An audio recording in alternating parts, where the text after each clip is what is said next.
Was passiert, wenn man Resident Evil, Silent Hill und süße Anime Girls in einen deutschen Mixer schmeißt und 8 Jahre lang mixt?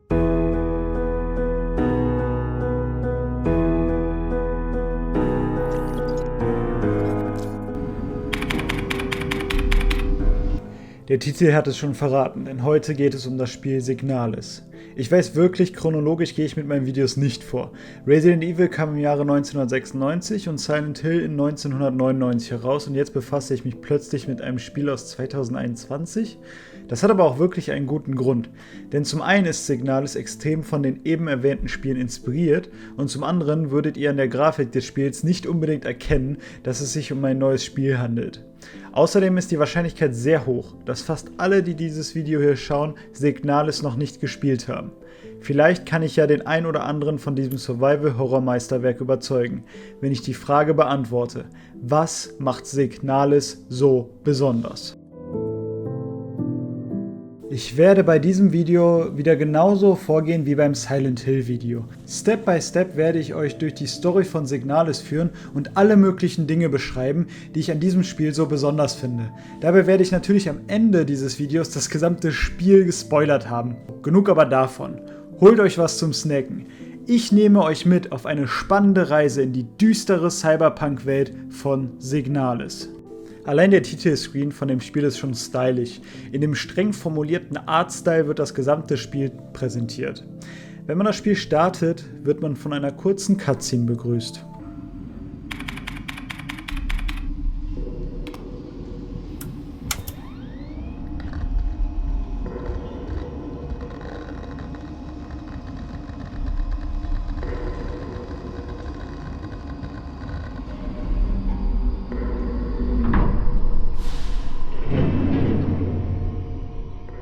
Unsere Protagonistin wacht in einer Art Kryopod auf. Wir befinden uns augenscheinlich auf einer Art Raumschiff. Unser Charakter hat eine weibliche Form, wobei man gewisse technische Augmentierungen feststellen kann. Wir bewegen uns in einem 2,5D-Raum, wobei die Charaktere in 3D gerendert sind. Das bezeichnet man als 2,5D, da wir uns in alle 4 Richtungen bewegen können, aber das Spiel keine volle Tiefe wie in 3D-Spielen hat. Wusste vorher auch nicht, dass es überhaupt 2,5D gibt. Ganz in 2,5D ist das Spiel aber nicht, denn sobald wir das Raumschiff etwas erkunden, können wir ein Cockpit untersuchen. Die Ansicht switcht zu einer 3D-Ego-Perspektive, wobei dies stark an Point-and-Click-Adventure erinnert. Ein Spiel, was auch in 2021 rauskam, Inscryption, hatte einen ähnlichen Look. Die Grafik in dem Spiel generell ist eine Pixel-Grafik mit düsterer, Cyberpunk-mäßiger Atmosphäre. Ich verstehe, dass die Grafik wahrscheinlich nicht jedem zusagt. Es ist halt eben eine Retro-Grafik angelehnt an die PS1-Ära. Wobei die Beleuchtung auf einem so hohen Niveau ist, dass ich nicht glaube, dass die erste PlayStation das so gut hinbekommen hätte. In dem Cockpit finden wir ein Foto, das eine weißhaarige Frau abbildet. Gehen wir weiter, finden wir eine Art Fahrstuhl, der eine ID-Karte benötigt. Wir können uns außerdem einen Raumanzug anschauen. Das Spiel hat kein richtiges Tutorial. Man wird nicht händchenhaltend an die Spielmechaniken herangeführt. Wir werden aber auch nicht ganz hängen gelassen. Denn direkt das erste Dokument, das wir aufsammeln, verrät uns etwas mehr über das Spiel und die Welt, in der wir uns befinden. Anscheinend ist unsere Protagonistin ein Replikamodell namens Elster, mit LSTR abgekürzt. Das Wort Replika steht für Nachbildung. Es wird etwas repliziert. In diesem Kontext von dem Spiel sind Replikas roboterähnliche Nachbildungen von Menschen. Unsere Elster ist mit dem RLM ausgestattet, das im Grunde unser Inventar, in dem wir Gegenstände nutzen, kombinieren und inspizieren können, darstellt. Das ist auch übrigens kein Zufall, dass hier der Vogelname Elster genutzt wurde. Wir werden noch einige andere Replikamodelle kennenlernen, alle mit Vogelnamen. Damit wir im Kopf behalten, welche Replikas wir schon getroffen haben und was wir über sie wissen, werde ich das hier mittracken. Unsere Elster hier haben wir jetzt kennengelernt. Wir wissen, dass sie ein Techniker-Replika ist, die das RLM-Modul, aka unser Inventar, ausgerüstet hat. Elster ist Teil des Penrose-Programms. Penrose-Typ Raumfahrzeuge werden zur Aufklärung verschickt. Ziel dieser Mission sind es, rohstoffreiche Planeten zu lokalisieren. Das Penrose-Programm ist Teil der Volksmarine Oisans. Oisan ist eine der Nationen, die in Signalis vorkommen. Anscheinend kommt Elster von Eusan oder wurde dort produziert. Laut einem anderen Dokument ist die Elster für die Instandhaltung des Schiffes zuständig, während ein Gestaltpilot das Raumschiff steuert. Es wird zwar hier noch nicht eindeutig benannt, aber Charaktere, die Gestalt heißen, sind keine Replikas, sondern echte Menschen. Im Raum mit der Elster-Beschreibung kann Elster noch ein Klebeband aufnehmen, bevor wir einen zweiten Cryopod finden. Dieser ist verschlossen und wir müssen das erste Rätsel des Spiels lösen. Eigentlich will uns Signalis hier nur beibringen, auf die Objekte, die wir aufsammeln, zu achten, denn der Zugangscode ist auf der Rückseite des Fotos der weißhaarigen Frau abgebildet. Der Pod ist leer, aber eine zerbrochene ID-Karte können wir darin entdecken. Jetzt lernen wir das Kombinieren, denn wenn man das Klebeband mit der kaputten ID-Karte verbindet, repariert Elster die Karte. Jetzt können wir zu dem vorhin noch verschlossenen Aufzug zurückkehren und die Karte benutzen.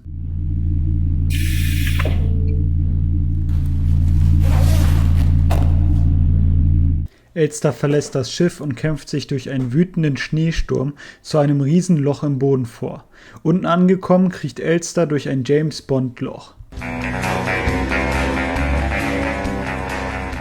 Am Ende angekommen sind wir in einer Art Funkzentrale. Vor uns liegt ein Buch namens Der König in Gelb. Sobald wir das Buch anschauen, erreicht uns ein Radiosignal.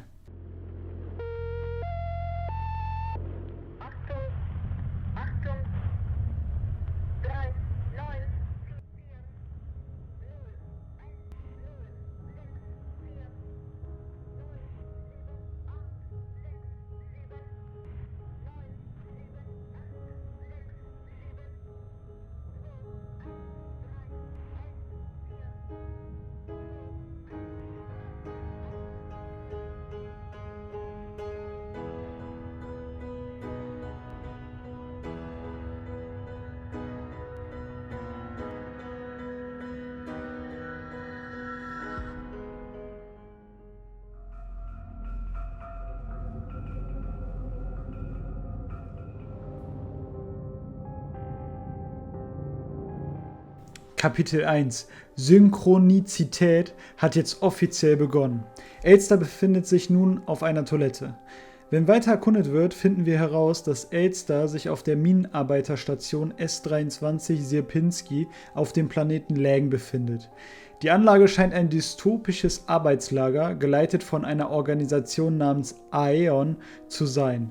Hier werden Mineralien und andere Rohstoffe gewonnen. An der Rezeption kann eine ID-Karte gefunden werden. Wenn man in sein Inventar schaut, um die ID-Karte anzuschauen, könnte einem auch etwas anderes auffallen. Und zwar haben wir das Foto, das wir eben vorhin noch in dem Penrose-Raumschiff aufnahmen, immer noch im Inventar.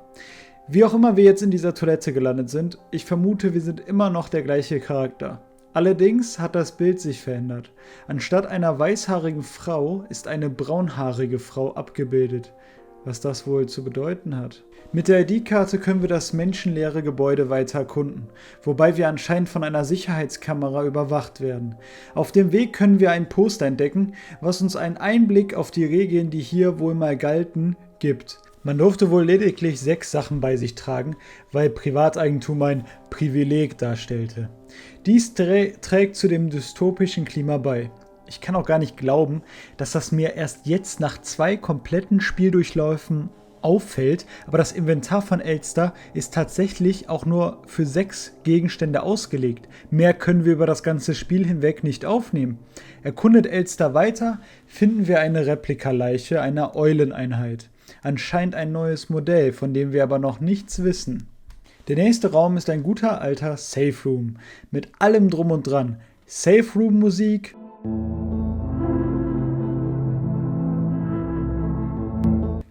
Speichermöglichkeit, Floppy-Disk-Poster und Inventarkiste. Naja, zumindest bis wir eine finden sollten, wir auf unser Inventar achten.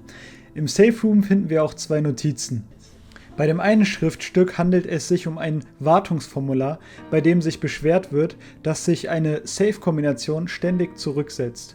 Die andere Notiz ist eine Verkündigung eines sogenannten Adlers, auch wieder eine Replika, die wir noch nicht kennen.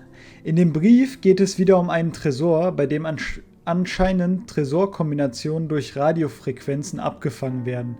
Das passt dem Adler wohl gar nicht. Interessant. Elster erkundet ein wenig die Station, findet ein Mikrofilmgerät, ein weiteres Propagandaposter und einen Tresor, auf den sich wohl mindestens eine der bereits gefundenen Notizen beziehen. Da Elster den Code noch nicht herausgefunden hat, wird die Station weiter untersucht. Sie trifft auf eine schwer verletzte Replika namens Starr. Wir zeigen ihr unser Foto, anscheinend sucht Elster diese Person auf Sierpinski. Elster sucht eine Gestalt, also einen echten Menschen.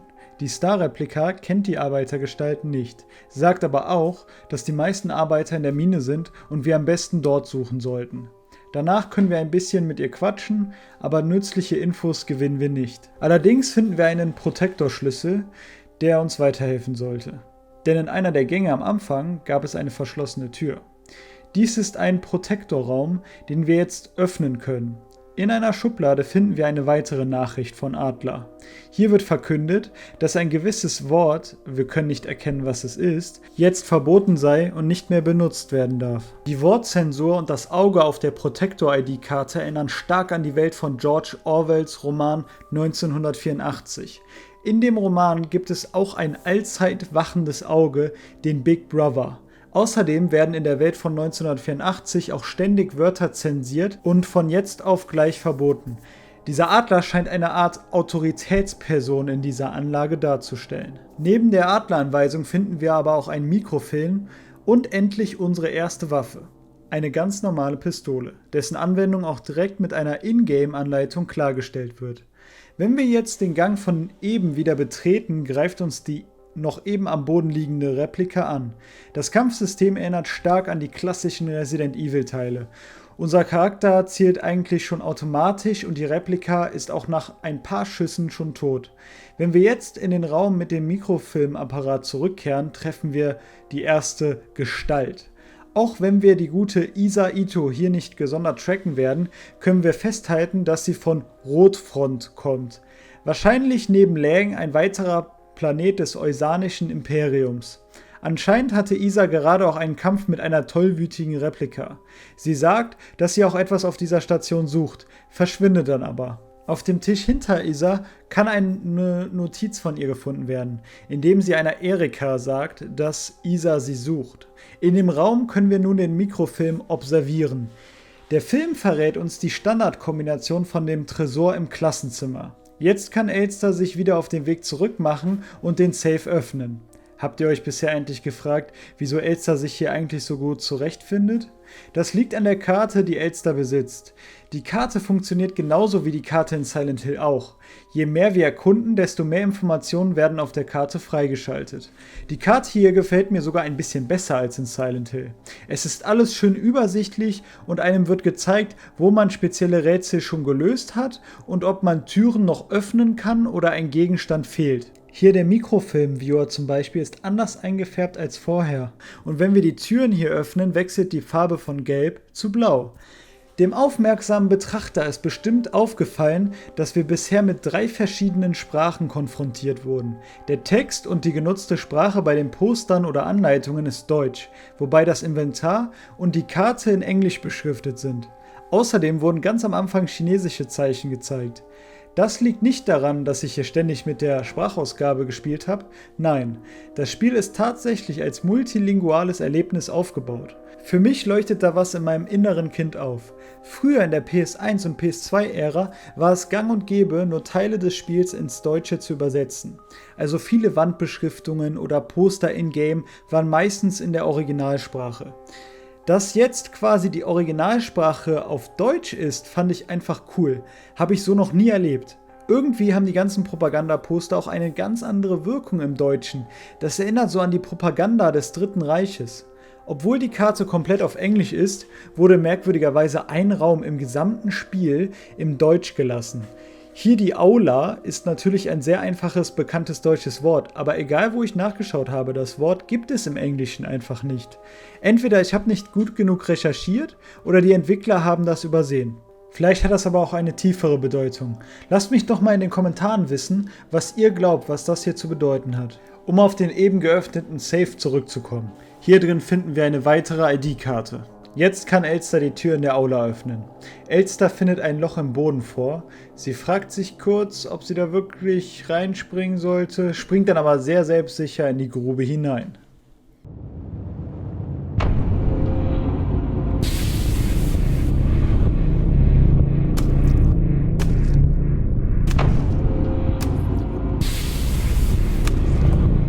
Wir befinden uns jetzt in einem neuen Gebiet. Damit wir uns zurechtfinden, bietet es sich an, erstmal etwas herumzulaufen, ein paar Türen zu öffnen und zu checken, welche Räume für Elster offen sind. Dabei können wir im Hinterkopf behalten, dass die Karte alles mitschreibt. Im Fahrstuhl finden wir einen Wartungsschlüssel. Den Aufzug selber können wir allerdings nicht benutzen. Dafür brauchen wir eine Protector-ID. Ich könnte schwören, dass wir vor 2 Minuten noch eine Protector-ID für den Sicherheitsraum oben hatten, oder? Naja, Elster scheint im Gegensatz zu ihrem Namensvetter, dem Vogel, nicht diebisch alles zu horten. Unser Ziel ist es also jetzt, eine ID zu finden, um den Fahrstuhl ans Laufen zu bekommen. Elster erkundet weiter. Anscheinend sind auf dieser Ebene primär Arbeiterquartiere. In einem finden wir ein Tagebuch von jemandem, der sich über den Zustand der Station Sorgen macht. Eine andere Notiz macht uns darauf aufmerksam, dass Feinde auch am Boden getreten werden können. Dies macht den Kampf in Signalis auch ein wenig einzigartig. Wenn Gegner gedownt sind, muss Elster sie treten oder auch abschießen, wenn sie Munition verschwenden will. Sonst stehen die Gegner nach einer Weile wieder auf. Das macht die Kämpfe vor allem in Gruppensituationen spannender. Im gleichen Raum finden wir den Hinweis auf Alina, die Gestalt, die wir hier in Sierpinski suchen. Sie berichtet in ihrem Tagebuch von den Geschehnissen auf der Station. Eine Krankheit geht herum, die Menschen und Replikas infiziert. Sie erwähnt auch unsere Elster. Die beiden scheinen eine enge Verbindung zu haben. Verfolgen wir den Gang weiter, stoßen wir wieder auf ein Wartungsformular, das die direkt darüber angesiedelte verschlossene Tür beschreibt. Hier haben wir unser erstes kleines Puzzle. Es ist ein Dietrich-Minispiel, bei dem die Punkte unten im Display so aneinandergereiht werden müssen, dass die Striche in den Stiften eine Linie ergeben. Sobald wir das Schloss geknackt haben, finden wir in einem Raum dahinter eine dubiose Schmetterlingsschatulle, die wir noch nicht öffnen können. Im Nebenraum ist ein weiterer Safe Room und da haben wir auch schon unsere Truhe. Die Truhe funktioniert 1:1, so wie in Resident Evil auch. In der Truhe können unendlich viele Gegenstände verstaut werden und jede Truhe ist auf magische Weise miteinander connected. Im nächsten Raum sammeln wir eine Küchen-ID-Karte auf. Dann entdecken wir die Existenz der Falkeneinheit. In dem Poster wird sie als Wunderwaffe angepriesen. Diese Replika scheint sehr wichtig für das System zu sein. Merken wir uns. Hier im Raum befindet sich auch ein Elektroschocker. Durch den Elektroschocker bekommt das Kampfsystem von Signalis eine Nahkampfkomponente. Der Elektroschocker kann in engen Kampfsituationen sehr nützlich sein, denn geschockte Replikas gehen sofort zu Boden. Der Schocker ist aber ein verbrauchbares Item, also sollte man ihn mit Bedacht einsetzen. Nachdem wir etwas weiter erkunden, landen wir in der Küche. Auf dem Rezept steht anscheinend lecker Replikamasse mit einem Hauch von was auch immer das sein soll. Wir finden hier ein weiteres Wartungsformular und den Mensaschlüssel. Außerdem erfahren wir mehr über die Eulenreplika. Sie ist wohl einfach und universal einsetzbar. Gut zu wissen. Nachdem Elster sich durch die Mensa geschlagen hat, trifft sie auch eine Storchreplika. Die Replika ist groß gebaut und bewaffnet, wahrscheinlich eine Wächtereinheit. Sie merkt in einem Gespräch an, dass unsere Elster hier nicht hingehört. Auch die Storcheinheit erwähnt, dass eine seltsame Krankheit hier umherging. Wir finden außerdem den Pass von der gesuchten Alina und machen uns weiter auf den Weg. In den Duschen findet Elster einen zerbrochenen Schlüssel, noch können wir nichts damit anfangen. Wenn wir weiter vorbrechen, kommen wir später zu anderen Duschen, bei denen wir die zweite Hälfte des Schlüssels finden. Wenn wir die beiden Schlüsselhälften kombinieren, erhalten wir den Falterschlüssel. Damit können wir diese Schmetterlingsschatulle öffnen. Drinnen finden wir die Tafel der Ewigkeit und etwas Merkwürdiges passiert. Elster wird auf eine Art Außenposten in den Bergen transportiert. Im Posten selbst gibt es eine Radiostation. Auf dem Tisch liegt ein Brief adressiert an eine Funkoffizierin Yeong. Der Name kommt mir noch nicht bekannt vor. Im Brief wird ihr beigebracht, dass ihre Tochter zu ihrer Schwester ziehen muss, um eine bessere Schule zu besuchen. Dann kann Elster, oder sind wir jetzt Offizierin Yeong, wen auch immer wir gerade spielen, Wir können ein Radiomodul auf dem Tisch aufnehmen und dann die frequenzgesteuerte Tür außerhalb des Raumes öffnen. Das aufgenommene Radio funktioniert eigentlich ganz easy. Die Frequenz kann in tausender Schritten verstellt werden, das Radio lässt sich an- und ausschalten und auch außerhalb des Menüs spielt das Radio weiter. Sobald die Tür geöffnet ist, werden wir zurück vor die Schmetterlingstruhe transportiert. Allerdings hat Elster das Radiomodul jetzt ausgerüstet, also war Elster wirklich bei diesem Außenposten? Oder passiert hier etwas Surreales, was wir noch nicht erklären können? Nichtsdestotrotz, Elster erkundet weiter und findet ein Blatt Papier, auf dem mehrere Frequenzen niedergeschrieben sind. Wenn wir uns an eine anfängliche Verkündung von Adler erinnern, könnten dies die Frequenzen sein, über die die Tresorcodes ausgestrahlt werden.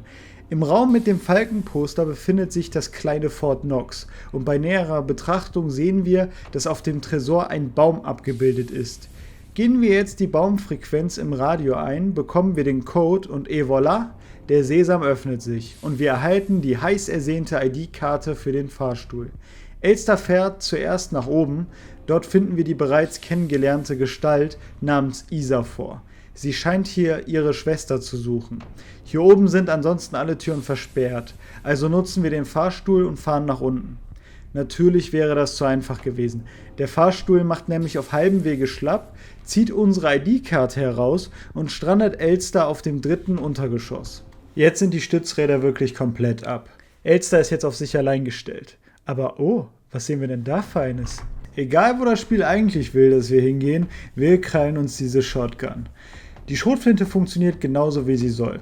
Der Gegner wird ordentlich zurückgestoßen und wenn mehrere Gegner vor einem stehen, wird durch die Streuung an jeden eine Ladung Schrot verteilt. Elster erkundet das Stockwerk etwas und findet auch ein paar nützliche Gegenstände. Der KL-Stim zum Beispiel kann von Elster anstatt dem Schocker ausgerüstet werden. Wird unser Charakter, während er dies ausgerüstet hat, tödlich verletzt, nimmt er die Heilung automatisch ein und rettet sich selbst. In einem Krankenbett finden wir eine weitere Nachricht von Alina. Sie war wohl wegen Verletzungen hier stationiert und macht sich um Elster Sorgen. Elster trifft auf dem Stockwerk auch endlich eine nicht kranke Euleneinheit. Sie erzählt uns, dass sie vermutlich die einzige Eule ist, die noch bei Verstand sei. Außerdem erwähnt sie, dass eine Falkeneinheit ihre Kommandeurin sei. Das nehmen wir mal in unseren Steckbrief mit auf. In einem anderen Raum mit einem Steckschlüssel finden wir ein Poster einer weiteren Replika-Einheit, die Arar-Replika. Laut dem Poster ist die Arar-Einheit eine Allzweck-Mechanika- und Reparatureinheit. In einem Tresor findet Elster eine weitere Erweiterung ihres Arsenals. Ein Auge, was in den gleichen Werkzeugslot eingeführt werden kann wie der Schocker oder die KL-Stim. Damit kann man im Wesentlichen nur Screenshots machen.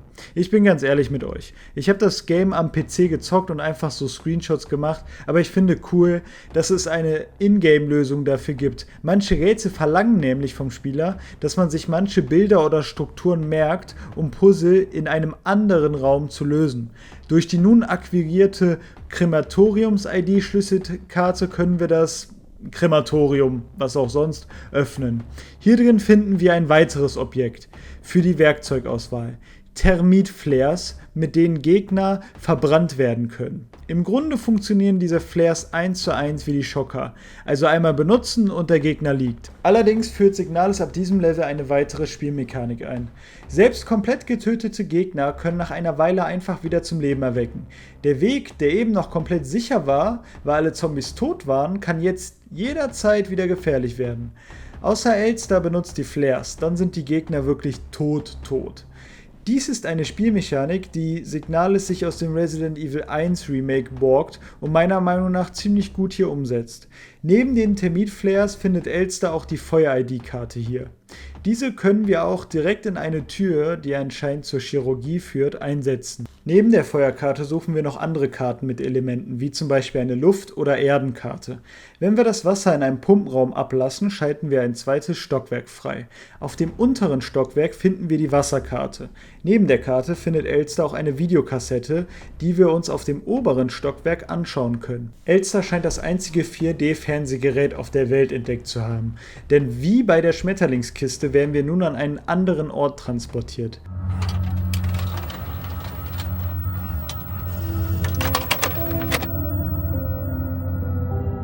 In dem Zug, in den Elster sich jetzt befindet, sitzt eine weißhaarige Frau. Wenn wir uns nähern, verschwindet sie allerdings und lässt uns den goldenen Schlüssel zurück.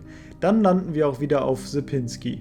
Die ID-Karte für den Erdschlüssel erhalten wir, indem wir einem Rohling das Erdmuster drauf kopieren. Der Luftschlüssel befindet sich in einem Lüftungsschacht. Sobald alle Karten in die Tür eingesteckt werden, können wir die Chirurgie betreten.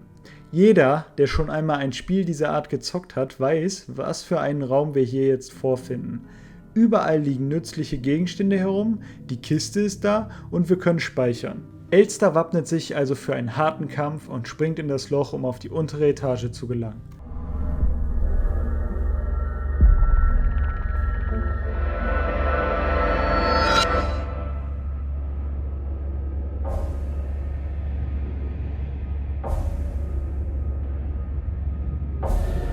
Unser nächster Gegner ist eine Miner-Replika-Einheit. In dem kurzen Cutscene-Flash können wir sehen, dass die Replika für Minen- und Nukleararbeiten ausgestattet ist. Die Replika ist gut gepanzert und besitzt einen großen Laser, wahrscheinlich wichtig für die Minenarbeiten der Einheit. Ich finde das Bossdesign ziemlich stylisch, außerdem passt der Anzug zu der Replika-Beschreibung.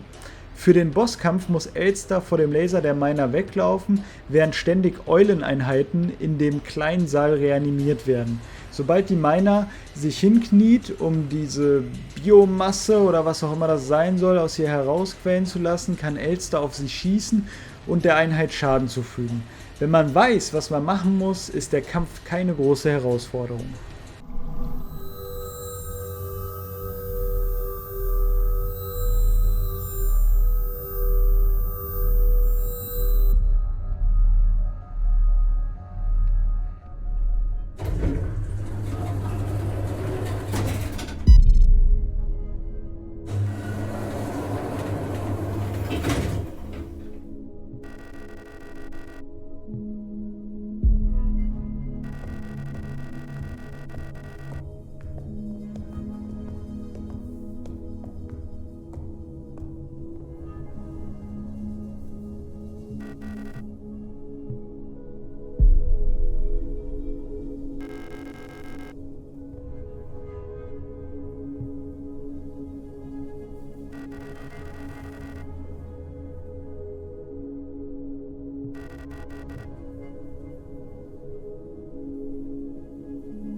Nachdem wir die Miner besiegt haben, treffen wir auf die Adlereinheit, von der wir schon einiges gehört haben. Jetzt wissen wir, dass der Adler erstens als Administrator wirklich eine Führungsperson ist und zweitens ein großes Arschloch zu Elster war.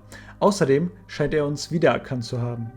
Wir befinden uns jetzt in den Körper von Isa, der Gestalt, die wir auch schon zweimal auf der Station getroffen haben. Isa befindet sich in einem Klassenraum und sucht ihre Schwester Erika. Wir scheinen in einer Berufsschule zu sein.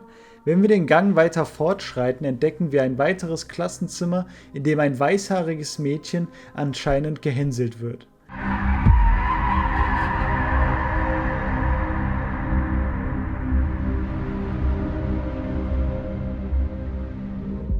Nach der Szene sind wir wieder Elster, die auf einem Haufen anderer Elster-Replikas wach wird. Mich hat das erstmal geschockt. Bisher haben wir noch keine andere Elster-Einheit gefunden und hier liegen einfach mehrere tote Modelle im Schacht rum. Wie oft der Adler so schon eine Elster entsorgt hat. Jetzt können wir einige Stockwerke hier erkunden. Durch eine Leiter gelangen wir immer auf die nächste Ebene. Dies ist das größte komplette Level in ganz Signalis und wir müssen noch tiefer in die Anlage eindringen, um die gesuchte Alina zu finden. Natürlich erkunden wir erstmal alle Räume, die offen sind. Elster findet auch ein Poster der Storcheinheit. Storcheinheiten sind wohl die Sicherheitstechniker-Controller der Anlage, also quasi sowas wie der Sicherheitschef für einen Bereich. Auf der untersten Ebene finden wir ein Poster des Planeten Rotfronts. Isa Ito, die hier ihre Schwester sucht, kommt von dort. Wenn Elster etwas weiter herumstöbert, stößt Elster auf dunkle Räume, in denen sie nichts sieht. Diese Räume sind ohne Taschenlampe nicht passierbar, also muss sie noch eine finden. Sobald wir durch ein Loch springen, um eine Ebene tiefer zu gelangen, sehen wir eine Zwischensequenz, in der die Adlereinheit Isa belabern möchte.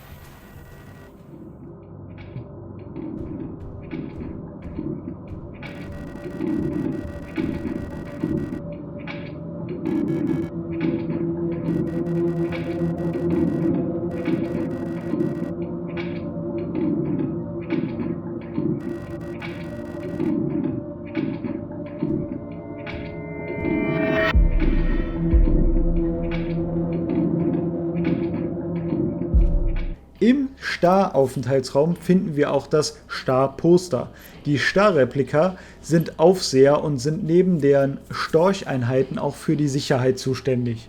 Außerdem sehen wir ein Poster für die Heimat, wohl der Heimatplanet für die Nation von Eusan. In einem anderen Raum namens Protektorverwaltung treffen wir auf einen ganz neuen Gegner. Diese Feinde mit Waffen anzugreifen bringt gar nichts. Um sie zur Strecke zu bringen, müssen wir unsere Radiofrequenzen auf die Zahl schalten, die zwischendurch aufblitzt. Machen wir das oft genug, stirbt die Replika von allein. Was das wohl für eine Replika sein soll? Neben den merkwürdigen Gegnern finden wir auch ein Gemälde vor. Das ist ein echtes Gemälde namens die Toteninsel. Von dem Toteninsel-Gemälde gibt es ganze 6 verschiedene Versionen, die der Maler Arnold Böcklins in den Jahren zwischen 1880 und 1886 malte. Hier abgebildet ist die 3. Version. Da wir für das Schlüsselloch hier im Gemälde leider keinen Schlüssel haben, müssen wir weiter. In einem der Räume auf der untersten Ebene finden wir ein Dossier über die Arra-Replikas. Hier erfahren wir, dass die Arra-Replika die meist reproduzierte Replika ist, die jemals gebaut wurde. Außerdem hat die Arra-Einheit eine titanverstärkte Haut. Die Arra-Replika sind übrigens die Gegner, die in manchen Räumen aus dem Boden kommen und Elster versuchen zu überwältigen.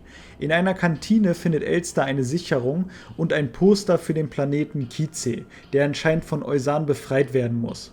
Nachdem wir mit der Sicherung wieder die Fahrstühle ans Laufen gebracht haben, erreichen wir weitere Gebiete auf den Ebenen hier. In einem nun neu freigeschalteten Gebiet finden wir ein Dossier über die Adlereinheit. Er ist anscheinend direkt der Falkeneinheit unterstellt und sowas wie ihre rechte Hand. Neben dem Dossier findet Elster eine Taschenlampe, durch die wir noch weitere Räume erkunden können. In einem der dunklen Räume findet Elster eine verschlüsselte Waffenbox, die sie noch nicht öffnen kann. Durchsuchen wir die Anlage weiter, finden wir einen Zettel, der uns von den Gegnern in dem Raum mit der Insel warnt. Anscheinend handelt es sich dabei um Kolibri-Replikas, die uns mit Hilfe von psychischen Kräften angegriffen haben. Neben der Nachricht finden wir noch ein Poster über Vineta, ein weiterer Planet in dieser Welt, der wohl von den meisten Menschen bevölkert wird. 2 Schlüssel finden wir auch noch, einen um die Waffenbox zu öffnen und den anderen um das Bild der Toteninsel aufzuschließen. Im Bild finden wir eine ID-Karte für die Werkstatt. Die Werkstatt beinhaltet ein vertrauliches Dossier über die Star- und Storcheinheiten. Anscheinend haben Replikas auch gewisse Defizite, die auf ihr ursprüngliches neurales Muster zurückzuführen sind. Anscheinend basieren die Gehirne der Replikas auf den neuralen Netzen von echten Menschen. Das heißt, die Star-Replikas zum Beispiel sind alles Klone von einem echten Menschen. Dadurch haben die ganzen Replikas sowohl die guten als auch ein paar schlechte Charaktereigenschaften geerbt. Die Star-Replika braucht eine klare Hierarchieordnung innerhalb der Gruppe und ist in Militärwaffen vernarrt. Die Storcheinheit ist wohl sehr ungeduldig und temperamentvoll. Als Fetischobjekt mögen Störche Bücher über Geschichten und Mythologien. Fetischobjekte scheinen Gegenstände zu sein, die die Replikas brauchen, um bei Verstand zu bleiben. Außer einer kleinen Radiostation ist im Workshop nichts weiter Wichtiges zu finden. Gehen wir zurück zu einem Safe Room, können wir die mysteriöse Waffenbox öffnen. In der Waffenbox finden wir einen Revolver. Der funktioniert genauso wie die Pistole.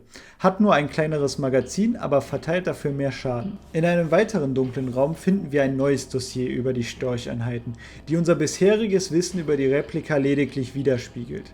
Erkundet Elster weiter, kann sie eine hübsch geschmückte Eingangshalle finden, anscheinend der Weg zum Büro der Falkeneinheit. Auf dem Tisch liegt ein Dossier über die Falkenreplika. Sie wurde nach dem Abbild der Führerin von Eusan selbst gebaut. Sie soll ein gottgleiches Wesen für andere Replikas sein und die absolute Autorität darstellen. Außerdem besitzt sie wohl ein mächtiges Bioresonanzmodul, womit sie willensschwache Geister brechen kann. Bioresonanz ist wohl diese psychische Kraft, die auch die uns noch etwas unbekannten Kolibri-Einheiten besitzen. Betreten wir das Büro der Falkeneinheit, finden wir sie schlafend oder im Koma vor. Neben ihr ist ein Tagebuch, in dem jemand, wahrscheinlich die Falkeneinheit, darüber schreibt, was für Träume sie plagen. Sie träumt ähnliche Träume wie die Vision von Elster. Sie sieht ständig eine weißhaarige Frau, die sie finden will. Außerdem hält die Schlafende eine Eulenbox mit Mikro, die wir noch nicht öffnen können.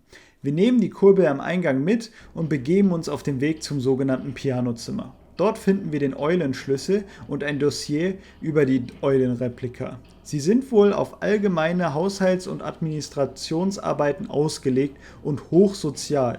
Die Eulenreplika ist also ein richtiger Alleskönner. Mit dem Eulenschlüssel bekommen wir, wer hätte es gedacht, in den Eulenraum, um die Eulenlieder für die Eulenbox zu öffnen. Um das zu ermöglichen, muss die Eulenlieder-Kassette über die Radiostation als Kurzwellenfrequenz abgespielt werden. Machen wir jetzt Elsters Radio auf laut, spielt das Eulenlied ab und die Box öffnet sich.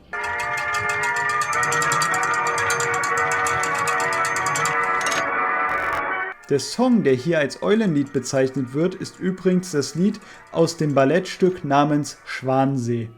In dem Stück geht es um eine Prinzessin, die von einem bösen Zauberer in einen Schwan verwandelt wurde. Ein Prinz möchte sie von ihrem dunklen Fluch befreien. Vielleicht finden wir noch Parallelen zu diesem Stück in dem Spiel. Durch das Öffnen der kleinen Eulenbox erhalten wir den Kolibri-Schlüssel. Mithilfe des Kolibri-Schlüssels können wir das Arbeitszimmer der Kolibri-Replikas öffnen. Hier finden wir ein streng geheimes Dossier, was sich mit den Eulen- und Ara-Replikas befasst. Dort erfahren wir, dass das Gehirn von den Eulen-Replikas auf dem einer Balletttänzerin basiert. Damit die Eulen stabil bleiben, muss ständig Musik bei ihnen laufen. Sie lieben es auch zu tanzen und zu singen. Aras sind im Gegensatz zu den Eulen eher ruhigere Gemüter. Sie bauen geheime Wartungsschächte, von denen nur sie wissen. Das erklärt auch die Überfälle der Aras, die wir bisher erleiden mussten. Aras werden durch Pflanzen stabilisiert. Neben diesem Dossier finden wir auch noch Unterlagen bezüglich der Kolibri-Einheiten. Wie wir bereits vermutet haben, sind die Kolibri-Einheiten in der Lage, psychische Kräfte zu entfalten und somit Gedanken von anderen Personen zu leiten und zu lesen. In dem Universum von Signalis wird dies als Bioresonanz betitelt. Gewöhnlicherweise sind die Kolibris dafür da, die Bioresonanz der Falken, also der Kommandanteneinheiten, zu verstärken und somit kognitiv das Arbeitervolk zu leiten. Auf dem Tisch findet Elster den Adlerschlüssel und eine Kolibri-Notiz. In der Notiz beschreibt eine Kolibri-Einheit, dass sie in den Gedanken der Adlereinheit die Erinnerung an eine Elster-Einheit sah, obwohl hier in Sierpinski nie eine arbeitete. Es sollte mal eine bestellt werden, aber durch die Erkrankung der Falkeneinheit wurde die Bestellung nie durchgeführt. Im Nebenraum müssen wir wieder einen Kolibri-Schwarm erledigen. Danach kann ein Postschlüssel aufgesammelt werden. Zuerst nutzen wir den Adlerschlüssel und öffnen die Tür des Administratoren. Auf dem Schreibtisch des Raumes befindet sich das Tagebuch des Adlers. In dem wird beschrieben, dass er eine seltsame Kiste aufnahm. Er beschreibt auch Erinnerungen, die er an Elster und die weißhaarige Frau hat, die er allerdings nicht zuordnen kann, da er in Wirklichkeit weder eine weiße Frau noch eine Elster-Einheit kannte. Die Adlereinheit berichtet auch darüber, dass seine Kommandantin krank wurde und er die starke Führung seiner Anführerin vermisst. Die Adlereinheit vergöttert und verehrt anscheinend die Falkeneinheit. Außerdem hat die Einheit es geschafft, die komische Box zu öffnen. Dort drin befand sich allerdings nur ein leeres Notizbuch.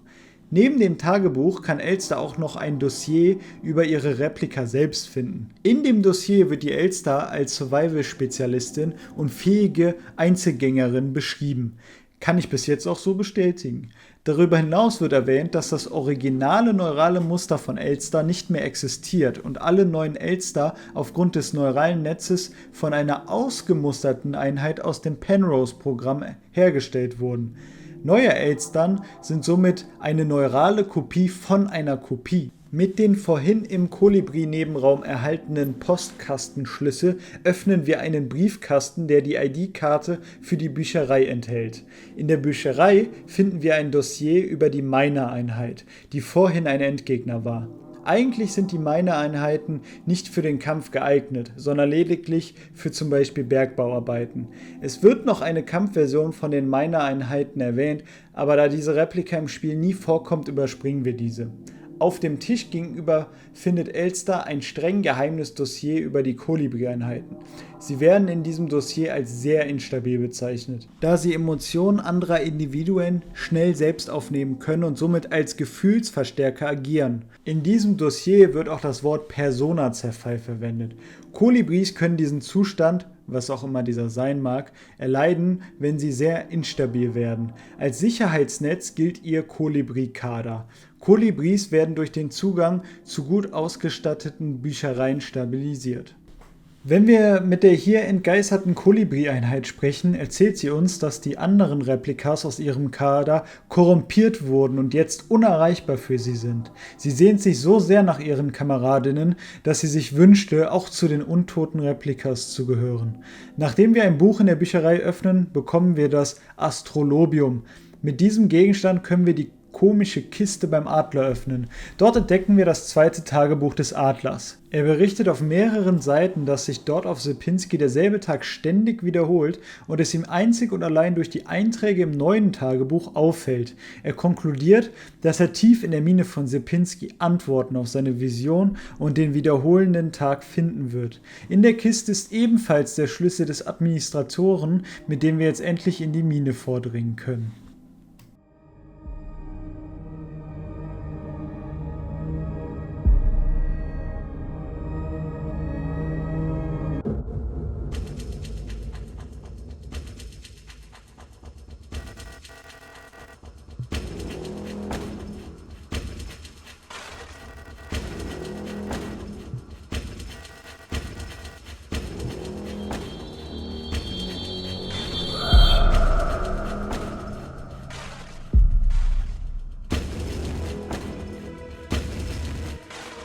Jetzt sind wir im zweiten Teil, Liminalität. Erstaunlicherweise begrüßt uns kein Bossfight, ich hätte das irgendwie erwartet.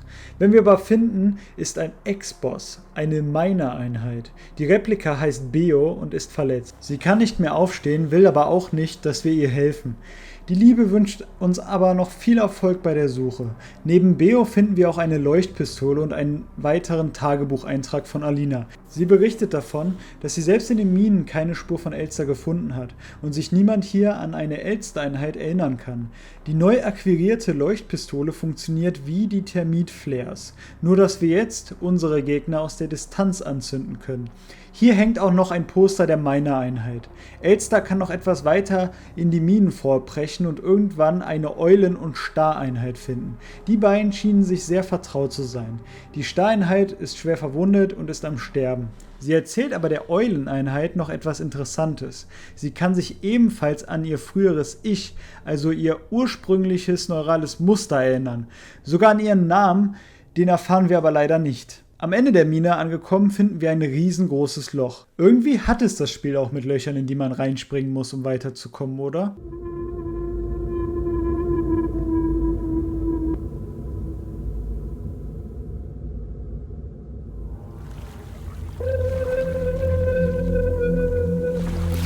Elster wird wieder an einen fremden Ort transportiert und wir bewegen uns in Ego-Perspektive. Diesmal sind wir am Ufer einer Insel. Vielleicht der Toteninsel? Auf dem Boden können wir einzelne beschriftete Schnipsel finden. Die Schriftstücke reden von einem Meer aus Fleisch, zu dem der Autor sich hingezogen fühlt. Nachdem wir einige Schnipsel untersucht haben, werden wir ins nächste Level geschickt.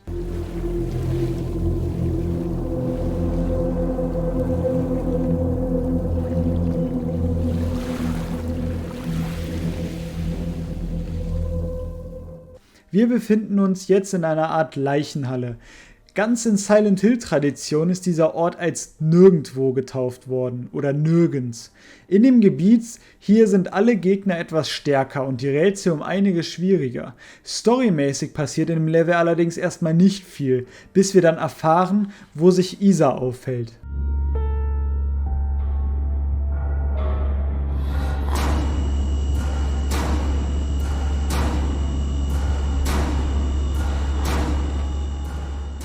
Sie kämpft momentan mit einem Fleischkastenvieh. Elster kommt allerdings zur Rettung und wir haben unseren zweiten Bosskampf. Der zweite Bosskampf ist um einiges langweiliger als der erste. Es gibt eigentlich gar keine Abwechslung. Der Kasten läuft dir einfach dumm hinterher, Elster ist schneller und kann die Säulen einfach als Cover benutzen. Beim ersten Mal bin ich richtig lange rumgelaufen, weil ich dachte, dass Isa den Kampf irgendwann beendet. Dies ist nicht so. Man muss das Viech schon selber angreifen bis zu einem gewissen Punkt. Dann greift Isa ein und one-hittet den Boss. Im Gegenzug retten wir Isa, indem wir sie ins nächste Krankenbett legen. Jetzt begeben wir uns wieder ins Nirgends und erkunden diese Fleischwelt noch etwas. Interessanterweise finden wir in einem Raum, der dem Kryoraum auf der Penrose ähnelt, eine Flüssigkeit, mit der wir Isa wecken können, und ein Traumtagebuch. In dem Tagebuch wird von einer Fleischwelt und einem roten Auge berichtet. Mit der Flüssigkeit können wir zu Isa gehen und sie wecken. Als Dankeschön schenkt sie uns ihr Gewehr. Das Gewehr hat ordentlich Bums und macht viel Schaden. Allerdings fasst das Gewehr nur 2 Schuss. Das soll jetzt hier nicht so wirken, als wenn ich hier einen großen Teil des Spiels überspringe. Aber storymäßig passiert in diesem Kapitel kaum etwas. Wir lösen aber noch ein paar Rätsel. Und ein Rätsel ist besonders interessant, denn da geht es um die Statue einer Kaiserin, wahrscheinlich von Eusan, der wir 3 Ringe anziehen müssen. Den Ring des Regenten, einen Ehering und einen Schlangenring. Ziel des gesamten Levels ist, Fleischtafeln in eine Tür einzusetzen. Die Tür ähnelt der Chirurgietür von dem ersten Bosskampf. Ähnlich wie beim letzten Gebiet von Silent Hill 1 werden hier einige Räume des ganzen Spiels zusammengewürfelt und durch das pulsierende Fleisch verunstaltet. In Silent Hill wurden die Räume durch den Rost und Schmutz verändert. Bevor wir die letzte Tafel in die Tür einsetzen können, finden wir noch ein Tagebuch von Alina, in dessen sie beschreibt, dass sie so lange hier gefangen war, dass langsam ihre Haare weiß werden. Oh, heftiger Plot-Twist. Nein, Spaß. Komm, das konnte man ja schon von Anfang an ahnen. Die Tafeln, die wir in die Türe einsetzten, sind übrigens auch beschriftet. Es sind die Tafeln der Ewigkeit, des Fleisches, der Aufopferung, der Liebe, der Balance und des Wissens. Nachdem wir alle gefunden haben, können wir endlich wieder aus diesem fleischigen, dunklen Loch im Boden hervorsteigen.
Und damit hätten wir es. Jetzt sind wir alle up to date, was die Signales-Story angeht. Würde ich jetzt sagen, wenn sich die Signales-Macher nicht etwas ganz Fieses ausgedacht hätten. Nachdem die kompletten Credits gezeigt werden, begrüßt uns folgender Screen. Manch einer würde denken, es wäre jetzt Zeit, das Spiel zu beenden. Aber nein, man sollte das Spiel wieder anfangen, denn jetzt können wir die wahre letzte Hälfte des Spiels erleben.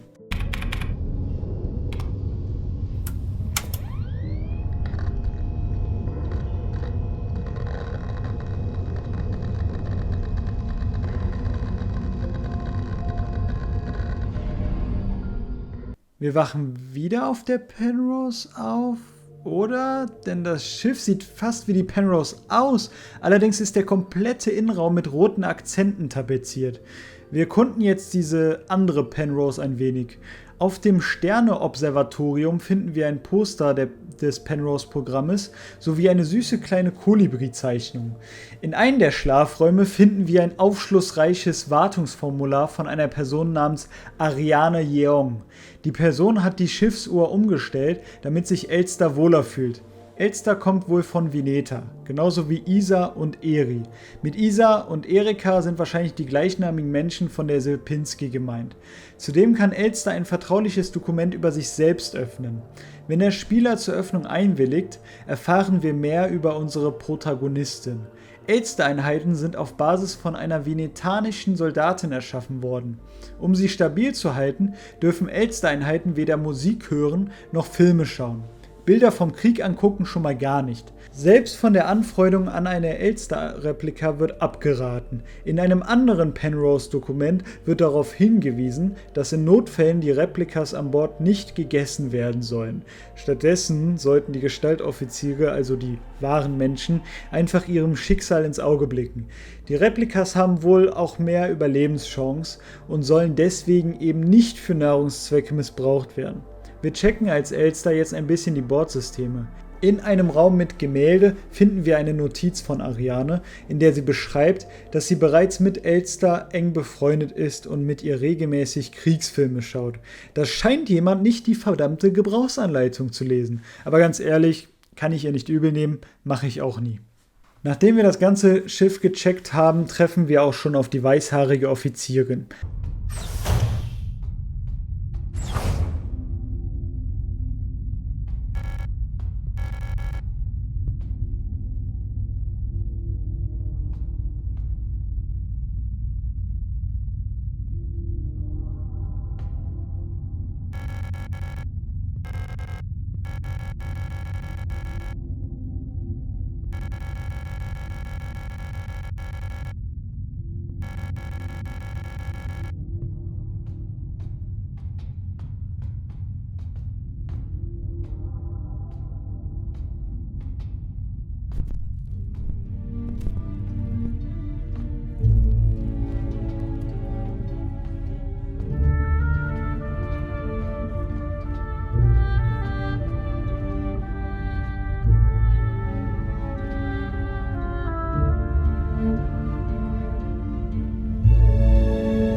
Unsere beiden scheinen mehr als nur Freunde gewesen zu sein. Das erklärt einiges, oder? Weiß ich noch nicht. Werde ich am Ende versuchen aufzubröseln. Jetzt erstmal weiter mit der Zwischensequenz.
Wir sind wieder unsere Elster, die ihren Arm verloren hat, als sie versuchte, das Raumschiff zu öffnen.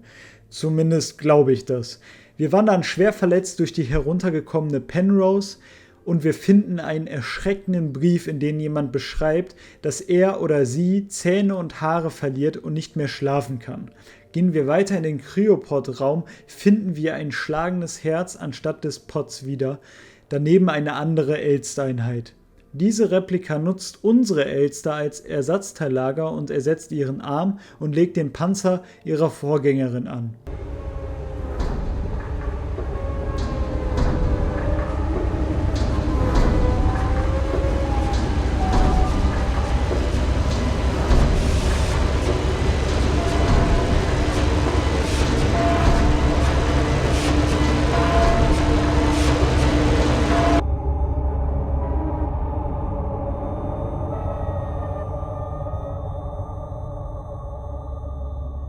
Jetzt können wir den Raum verlassen. Lesen wir jetzt die Nachricht auf der Box, steht dort etwas völlig anderes. Einfach nur noch, bitte, macht, dass es aufhört. Bitte. Da in eklige Löcher springen die Lieblingsweiterleitung des Spiels ist, müssen wir auch jetzt in einen fleischbestückten, pulsierenden Krater springen.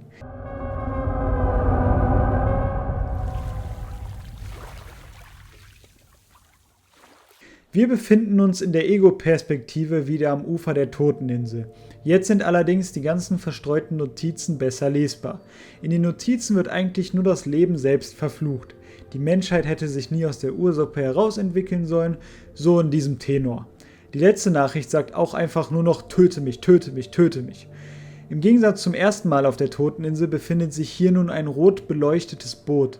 Bei Einstieg wird auch wieder die Szenarie gewechselt.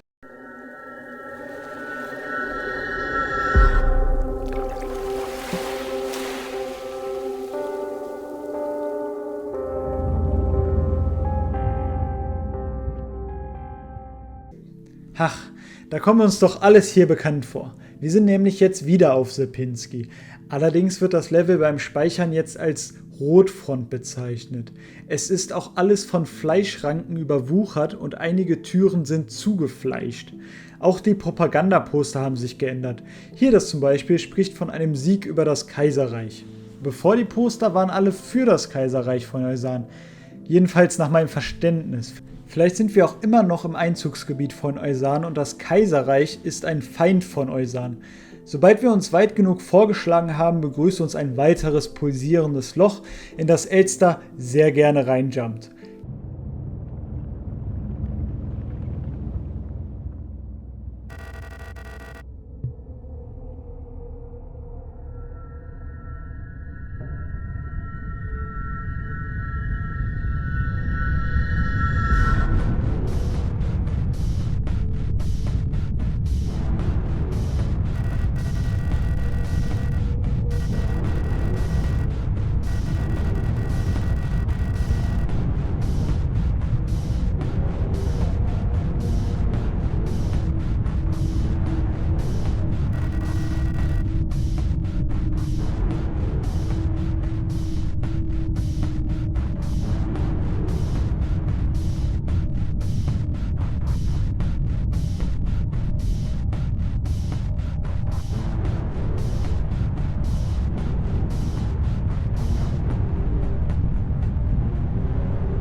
Jetzt wurde es nochmal offiziell bestätigt, dass wir uns auf Rotfront befinden. Das Ziel des gesamten Levels ist es, dieses Eclipse-Rätsel hier in der Wand zu lösen.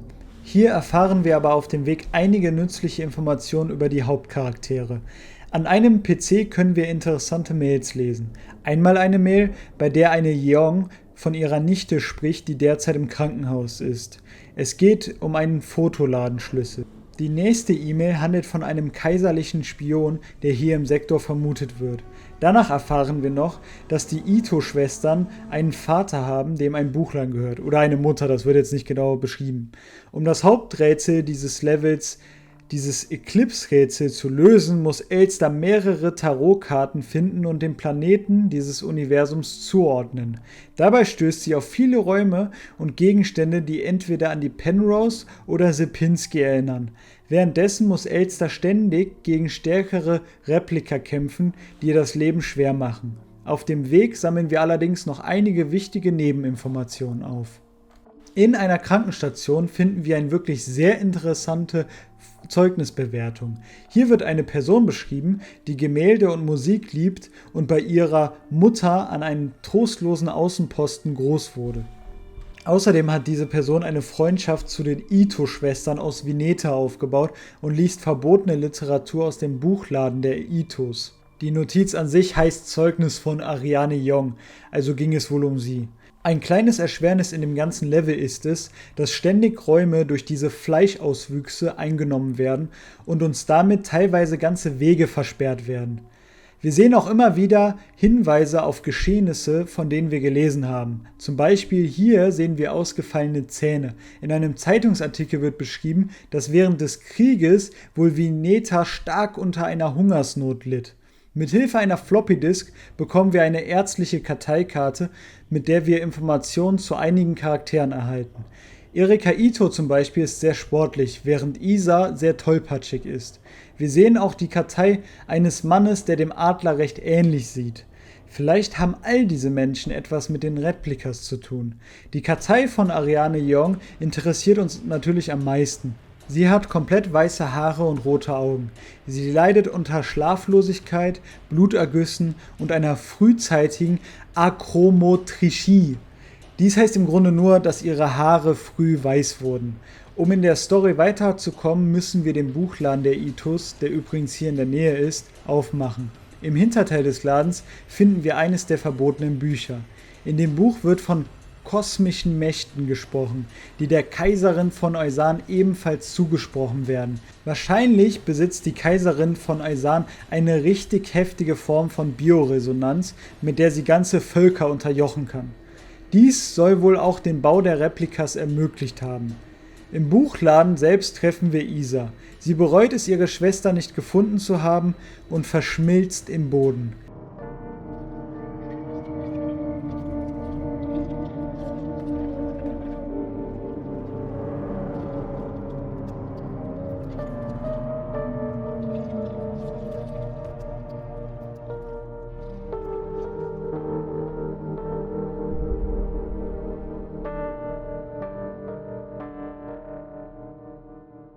Wir finden hier auch noch Bilder von den beiden, ansonsten können wir aber leider nichts mehr für sie tun. Später finden wir allerdings nochmal ein Bild, was im Krieg aufgenommen zu sein scheint. Hier sind auch ein paar bekannte Namen abgebildet. Lilith Itu und Alina Seo. Lilith Itu ist vermutlich die Mutter von den beiden Ito-Schwestern. Sobald wir eine Paketstation öffnen, um eine der Tarotkarten zu finden, entdecken wir die Nachricht des Spions, von dem wir schon am PC gelesen haben. Er berichtet davon, dass das weißhaarige Mädchen im Fotoladen wahrscheinlich bioresonant ist und er Angst hat, wegen ihr aufzufliegen. Er möchte nach Kize fliehen und hinterließ seiner Kontaktperson anscheinend diesen Zettel. Hat man die Tarotkarten alle gesammelt, muss man diese nur noch den einzelnen Planeten zuordnen. Orientieren muss man sich dabei lediglich an einem Traumtagebuch, das im gleichen Raum liegt. Den UV-Lampeneffekt hier finde ich eigentlich ganz cool. Mit dem Wissen über das Eclipse-Rätsel bewaffnet können wir uns jetzt zum Anfang begegnen und das Rätsel lösen. Wenn wir nicht durch ein Loch springen müssen, müssen wir durch eins kriechen. Und wie erwartet, müssen wir auch, um in den letzten Safe Room zu kommen, durch ein Loch kriechen. Das Spiel hat insgesamt 4 Enden, aber nur bei 3 von den 4 muss man gegen den Endboss kämpfen. Wir gehen hier erstmal den regulären Weg mit Endboss, bevor ich euch gleich die Enden alle erkläre. In diesem letzten Safe Room finden wir allerdings noch einige wichtige Infos. Es handelt sich zum einen um eine Arbeitsanweisung adressiert an Ariane Yeong. Sie hat wohl vor kurzem ihren Pflichtwehrdienst abgeschlossen und war in einer Hochschule in Rotfront ausgebildet worden. Sie hat sich freiwillig für das Penrose-Programm gemeldet. Sie arbeitet als Teilzeitkraft im Yeong-Fotoladen und wurde als Langstrecken-Funkoffizierin ausgebildet. Hier wird beschrieben, dass sie sich zwar für den Freiwilligendienst angemeldet hat, aber nach Sierpinski muss, falls sie für das Penrose-Programm nicht angenommen wird. Wirklich sehr interessant. Ein Brief, der auf dem Tisch liegt, enthüllt, dass Ariane ihrer Mutter wohl ein Foto einer Seo schickte und die beiden sich zum Verwechseln ähnlich sahen. Das Foto wurde auf Vineta geschossen. Eine andere Notiz kommt von Arianes Tante, die sie darauf hinweist, dass sie Platz in ihrem Ranzen frei halten soll, um für ihren Onkel Bücher beim Ito-Laden holen zu können. Brechen wir weiter vor, begeben wir uns in einen dunklen, langen Gang. Auf dem Weg sind lauter Papierschnitzel verteilt.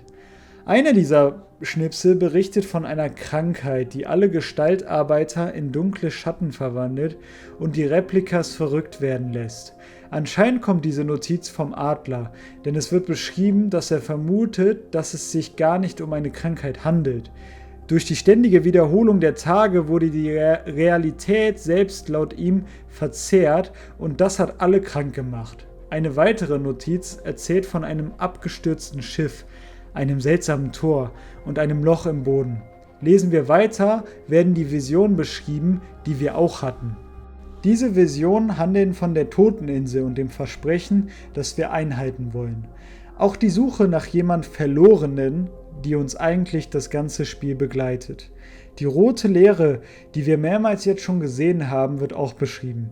Die letzte Seite ist aber am schockierendsten, denn hier steht: Jetzt kann ich nicht mehr sagen, wo Falke endet und Elster beginnt.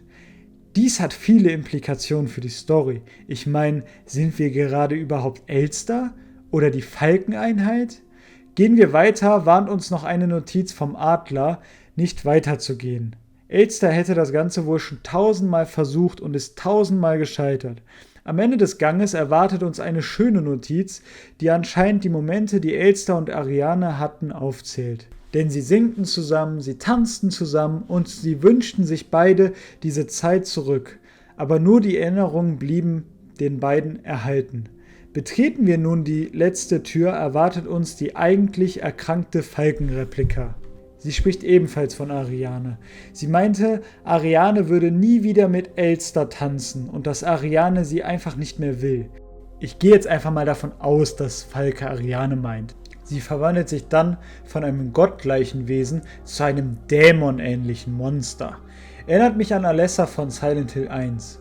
Alles ist aus Fleisch und sie sagt uns, dass die beiden unvollständig wären und eins werden müssen. Der Kampf mit Falke hat mehrere Phasen. In allen Phasen muss Elster so lange auf die Falkeneinheit schießen, bis sie am Boden ist und dann eine der Speere der Falkeneinheit nehmen und in sie reinrammen. Die Falkeneinheit verändert währenddessen ständig die Kampfarena und ihre Angriffe. Zuerst greift sie lediglich mit ihren Speeren an.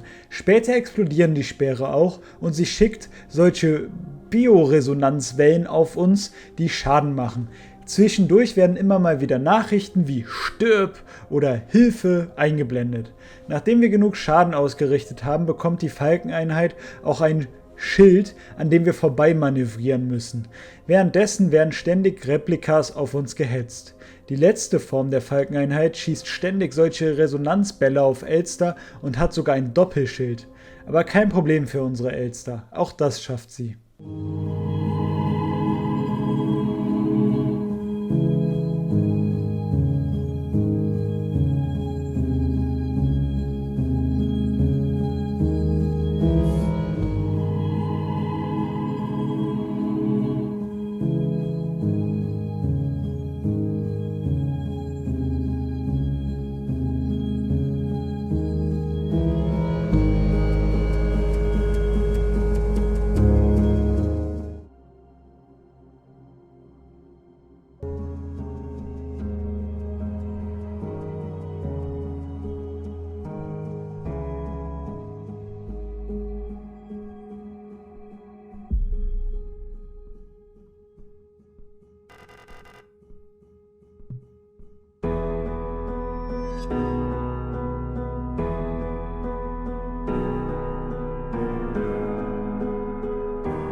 Wie ihr gesehen habt, mussten wir noch einmal durch die rote Leere und am Adler vorbei, der uns noch dreckig eine mitgibt. Das ist Elsa jetzt auch alles egal und wir betreten die Penrose auf ein neues. Hier finden wir ein Missionsbriefing der Penrose. Es wird zum 1500 Zyklen-Jubiläum gratuliert. Die Penrose sollte sich jetzt in der Oortje-Wolke befinden, wo die Suche nach neuen Planeten beginnt. Die Oortje-Wolke existiert wirklich. Es handelt sich um eine Kometenwolke, dessen Existenz zwar noch nie observiert wurde, aber dessen Existenz aufgrund von indirekten Anzeichen als sicher gilt. Im Kryopod-Raum finden wir ein blutiges Tagebuch, vermutlich von Ariane. Die hatte ihr Leben auf Rotfront satt. Die Leute waren wohl alle falsch dort, hatten hinter ihrem Rücken gelästert, aber nach außen hin auf nett gemacht. Auf der nächsten Seite berichtet sie, wie sie sich fühlte, als sie das Foto von Alina Seo sah. Sie stellte sich vor, wie wohl ihr Leben gewesen wäre, hätte sie ein ähnliches Leben wie Alina geführt. Sie wollte von dem allen nur weg und hat sich unbedeutend gefühlt, als wenn ihr Leben keinen Sinn ergeben hätte. Auf der Penrose konnte sie wohl endlich allein und glücklich sein. Im Nebenraum befindet sich eine weitere Missionsübertragung bezüglich der Penrose. Dieses Mal aber wegen dem 3000 Zyklen Jubiläum. Hier wird beschrieben, dass sich die Operationszeit der Replika an Bord langsam dem Ende neigt und generell die Rationen und Ersatzteile nicht mehr lange ausreichen werden. Es wird empfohlen, sich durch die Replika umbringen zu lassen oder in den ewigen Schlaf der Kryopod zu treten. Man soll aber voller Stolz erfüllt sein, da man ja im Dienste der Nation draufgegangen ist. Ein weiteres Tagebuch von Ariane befindet sich ebenfalls hier.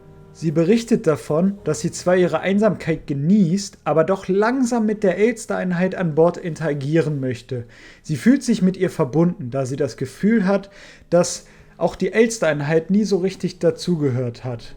Im nächsten Raum finden wir weitere Einträge von Ariane. Sie berichtet von einem Traum, in dem ihre Mutter und der Buchladen der Itos vorkamen. Außerdem erwähnt sie ein Buch mit einer Figur mit gelber Mütze drauf, wahrscheinlich der König in Gelb.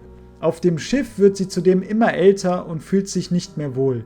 Alles kommt ihr so ätzend bekannt vor und sie fühlt sich so, als wenn sie hier einfach nur noch langsam stirbt. Der nächste Eintrag, den wir finden, ist wirklich beängstigend. Wir können zwar die Zyklennummer nicht erkennen, es muss aber jenseits der 5000 sein. Und schon beim 3000. Zyklus wurde ja klar gemacht, dass die Operationszeit sich langsam dem Ende neigt. Ich weiß übrigens nicht, wie lange ein Zyklus geht. Es wird einmal beiläufig erwähnt, dass Ariane den Zyklus des Schiffes auf einen Tag wie Vineta veränderte. Also wahrscheinlich entspricht ein Zyklus einem Tag, obwohl Vineta natürlich auch eine andere Tageslänge haben könnte als die Erde. Hier beschreibt sie, dass sie eigentlich jeden Tag Angst hat, am nächsten Morgen nicht mehr aufzuwachen. Sie denkt auch darüber nach, dass jedes ihrer Worte das letzte sein könnte. Sie beschreibt ihr Leiden weiter. Sie will weder sterben noch leben. Sie will einfach nur, dass ihr Leiden beendet wird. Die letzte Seite kennen wir auch schon. Hier steht es auch wieder. Bitte, mach, dass es aufhört. Bitte. Das ganze Spiel über steht ein Versprechen im Raum, das Elster wohl Ariane gegeben hat. Ich vermute, dass dieses Versprechen mit diesen Zeilen hier zu tun hat. Ich vermute, dass Elster Ariane versprochen hat, ihr Leiden zu beenden. Die letzte Tür fragt uns noch, ob wir wirklich nach Hause gehen wollen. Bejahen wir dies, betreten wir die Kryokammer.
Wie ihr seht, wurde hier nochmal das Versprechen erwähnt und Elster beendet das Leiden von Ariane. Dies ist aber nur eines der 4 möglichen Enden. Dieses Ende heißt Versprechen. Ich möchte euch erstmal alle Enden beschreiben, bevor ich auf die Interpretation von dem Ganzen eingehe. In dem sogenannten Verlassenende betritt Elster gar nicht erst die Penrose. Sie will, dass sie Ariane vergibt, aber sie kann sich nicht dazu aufraffen, ihr Versprechen zu halten und erliegt am Ende am Ufer des Meeres ihrer Wunden. In dem Ende namens Erinnerung wird gezeigt, wie Elster ebenfalls zu Ariane zurückkommt. Ariane erinnert sich allerdings nicht mehr an Elster und sie bricht neben den Kryopod bewusstlos zusammen, während Ariane Elster noch ein bisschen berührt und Trost spendet. Das letzte Ende namens Verewigt, im Englischen Artefakt oder Lily Ending genannt, ist ein Ende, das man erst beim 2. Durchlauf bekommen kann. Für dieses Ende müssen 3 Schlüssel, die über das ganze Spiel verteilt sind, gefunden werden. Die Location dieser Schlüssel wird nirgends aufgeführt. Man muss dies per Radiosignal herausfinden. Dieses Signal muss per SSTV-Software übersetzt werden, um ein Bild zu generieren, das zeigt, wo sich diese Schlüssel befinden.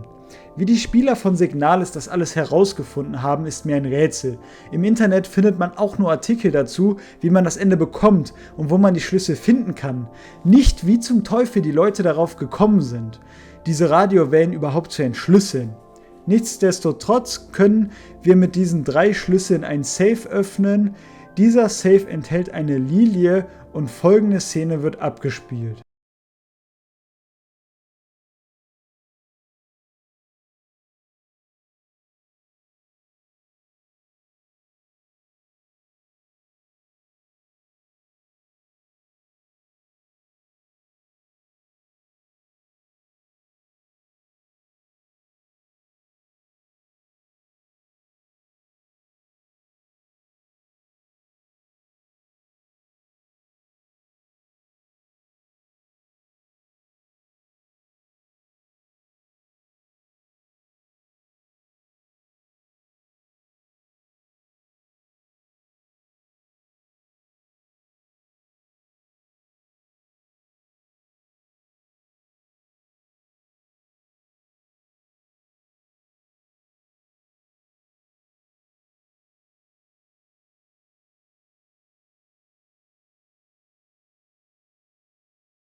Ich meine, der Tanz am Ende war süß, aber wirklich eine Antwort auf all die Fragen, die jetzt in unseren Köpfen schwirren, hat dies nicht gebracht. Aber keine Sorge, zumindest einige Fragen kann ich hoffentlich beantworten.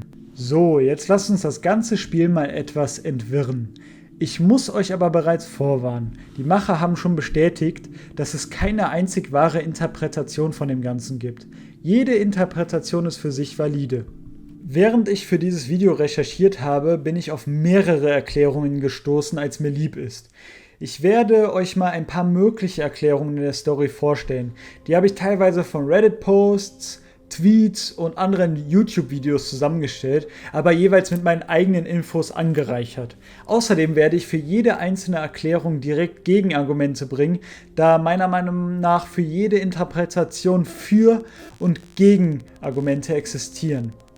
Die einzigen Geschehnisse, die für alle Interpretationen wirklich fest sind, ist, dass erstens Ariane wirklich existiert hat und zweitens, dass Ariane am Penrose-Programm teilgenommen hat und sich dort in eine Elster verliebte. Der Rest der Story wird jeweils anders interpretiert. So, eine weit verbreitete Theorie ist, dass Ariane, nachdem die Penrose auf einem Alien-Planeten gelandet ist, ihre wahren Bioresonanzkräfte freigelegt hat. Zu diesem Zeitpunkt war Ariane allerdings schon im Kryopod eingefroren und Elster konnte ihr Versprechen nicht erfüllen, da sie gestorben ist, bevor sie dies tun konnte, beziehungsweise es vielleicht auch nicht übers Herz bekommen hat. Das Versprechen an sich war, dass Elster ihr Leiden beendet. Also Arianes Bioresonanz wurde so krass verstärkt, dass alle Replikamodelle, die ja teilweise nur durch Bioresonanz funktionieren, krank wurden. Wir spielen dann in den verschiedenen Durchläufen verschiedene Elsters, die durch die Bioresonanz Kraft von Ariane die Erinnerung ihrer Elster eingepflanzt bekommen. Dass Ariane diese Kraft überhaupt auf die Replikas loslassen kann, wird nur zugelassen, da die Falkeneinheit auf Sierpinski ein Portal zu dem Alien-Planeten öffnete. Sie war ja auch die erste Einheit, die erkrankte auf Sierpinski. Diese Theorie wird auch unterstützt, da ja viele andere Replikas, nicht nur Elster-Replikas, Erinnerungen an Ariane haben. Die Zyklen im Spiel stellen demnach verschiedene Elster-Modelle dar, die versuchen, das originale Versprechen der ersten Elster-Einheit zu erfüllen. Demnach wäre das Versprechen-Ende das wahre Ende, in dem Elster ihr Versprechen einhält und Ariane von ihrem Leiden erlöst. Für mich passt zu dieser Interpretation diese ganze Geschichte mit Isa-Ito nicht dazu. Das würde in diesem Falle keinen Platz haben, außer die Replikas stellen sich die Dame nur vor. Kann ja auch sein. Außerdem würde das Verewigt-Ende zu dieser Interpretation nicht passen, aber das tut es bei kaum einer Interpretation. Die nächste Theorie stützt sich auf der Tatsache, dass im Spiel erwähnt wird, dass alle Elster-Einheiten auf Kopien der Penrose-Einheit basieren. Demnach wäre Ariane bereits gestorben und man spielt eine der Elster-Einheiten, die unter den Erinnerungen der Penrose-Einheit leiden. Wir spielen dann quasi diese tragische Realisierung, dass die Elster entweder halt Ariane im Stich gelassen hat oder Ariane sich nicht mehr an sie erinnerte oder Elster sie umbringen musste. Demnach spielt sich das ganze Spiel im Kopf einer beliebigen Elster ab, die an dem sogenannten Persona-Zerfall erleidet. An der Theorie stört mich einiges. Zum einen finde ich die Notiz, die sagt, dass alle Elster-Einheiten auf der Penrose-Einheit basieren, als nicht glaubwürdig. Wir können vielem, was uns im Spiel präsentiert wird, nicht glauben. Und ich finde, diese Information gehört dazu. Wieso sollte das Imperium genau diese Elster recyceln, wenn sie doch so viele Lichtjahre entfernt von jeglicher Zivilisation gestrandet ist? Außerdem passt der ganze Ito-Arc nicht wirklich dazu. Als letztes möchte ich die Erklärung darbieten, die ich persönlich am wahrscheinlichsten finde. All diese Begebenheiten im Spiel sind nur zu erklären, wenn sich dies alles in Arianes Kopf abspielt. Ich vermute, dass Ariane tatsächlich eine Zeit lang auf Sierpinski arbeiten musste, bis sie ins Penrose-Programm akzeptiert wurde. Die ganze Reise in Signalis stellt meiner Meinung nach die Realisierung von Ariane dar, dass sie am Sterben ist. In der Realität ist Elster schon tot und sie befindet sich im Kryoschlaf und ist langsam am Dahinscheiden, also damit meine ich Ariane. Was unterstützt diese Theorie? Zum einen sind alle Level, die wir sehen, Orte, an denen Ariane meiner Meinung nach mal war. Nur an Orten wie Rotfront oder Sierpinski, an denen sie sich unwohl fühlte, treffen wir auch Gegner. Auf der Penrose müssen wir nie kämpfen, weil dies für sie der glücklichste Ort war. Isa wird dadurch auch erklärt. Sie verarbeitet mit der Darstellung von ihr die Freundschaft, die sie mit ihr hatte. Der Klassenraumausschnitt ist hier wichtig, denn man sah, dass Isa sich schlecht fühlte dafür, dass sie Ariane nicht bei den Mobbern half. Hier in dem Spiel schafft es aber Isa am Ende Elster zu helfen und Ariane kann somit damit abschließen. Das würde auch die ganzen Löcher und Tunnel, durch die wir kriechen müssen, erklären. Damit stoßen wir immer weiter in die Psyche von Ariane vor. Hierzu passen auch die Enden. Alle Enden, bis auf das Verewigt-Ende, stellen Enden dar, die dazu führten, dass Ariane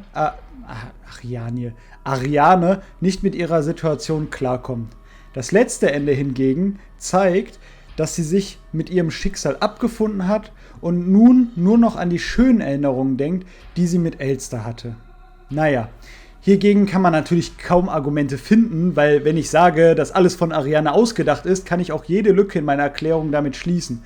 Wieso zum Beispiel wurde erwähnt, dass alle Elster-Replikas auf der Penrose-Elster-Replika basieren? Tja, Ariane hat sich in ihrem Traum eben gewünscht, dass ihre geliebte Replika durch die Kopie ihres neuralen Netzes ewig weiterlebt. So oder so ähnlich könnte man jedes Argument entkräften, wenn man halt sagt, das wäre ein Traum von Ariane. So oder so, in diesem Spiel gibt es kein eindeutiges und auch kein gutes Ende. Ein vollkommen emotional geladenes und aussagekräftiges Abenteuer ist Signalis trotzdem. Ich glaube, ich habe jetzt zu Genüge beschrieben, was ich alles an Signalis so besonders finde. Ich könnte auch noch weitere 2 Stunden über dieses Spiel philosophieren, aber ich habe mir den größten Plot-Twist bis zum Ende aufgehoben. Ready? Also, ich habe euch jetzt auch im Detail erklärt, wie facettenreich und wunderschön dieses Spiel und seine Story ist. Könnt ihr nun glauben, dass dieses Spiel von nur 2 Leuten in Deutschland entwickelt wurde? 2 Leute nur. Das ist doch einfach unglaublich, oder? Die Macher heißen Juri Stern und Barbara Wittmann. Folgt ihnen gerne auf Twitter, wenn ihr mögt. Das ist für mich das Schockierendste an dem ganzen Spiel. Aber es lässt mich auch ein wenig an die Spielindustrie wieder glauben. Das Spiel zeigt hier, dass Kreativität und Vision auch zum Erfolg führen können, ohne Millionen von Euros als Budget zu haben. Und die Entwickler haben sich jeden Erfolg auf dieser Welt verdient. Ich hoffe, euch hat das Video gefallen.